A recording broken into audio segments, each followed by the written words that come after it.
వర్షాలు మొహం చాటేయడం, పొలాల్లో మొలకలు వాడిపోతుండడంతో చేసేదేమీ లేక రైతులు దేవుని నమ్ముకొని వర్షం కోసం పూజలు నిర్వహిస్తున్నారు.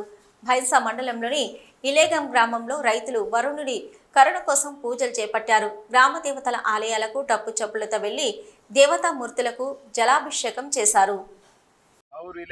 రైతుల కోసం వర్షం పడకొచ్చింది, ఇత్తనాలు పెట్టి మొత్తం ఎదురు చూపులు చూస్తున్నాం. కాబట్టి గ్రామ దేవతల కన్నా నీళ్లు పోస్తే 5 రోజులు వర్షాలు పడతాయని మా యొక్క భావనతోని ఈ కార్యక్రమం చేపట్టడం జరిగింది. వీడిసి ఆధ్వర్యంలో గ్రామ పెద్దలు, వీడిసి తరపున అందరు గ్రామ సహకారంతో ఈ కార్యక్రమం చేస్తున్నాం.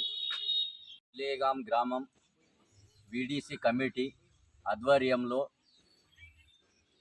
ఈ నీళ్లు పోసే కార్యక్రమం చేపడుతున్నాం. ఎందుకంటే రైతులకు వర్షాలు పడకపోవడం వల్ల ఆందోళన చెంది దేవుళ్లకు పూజలు చేస్తే భావనతోటి మంచి కలగాలని, మంచి చేకూర్చాలని దేవునికి ప్రార్థిస్తూ మేము ఈ కార్యక్రమాన్ని చేకూరుతున్నాం.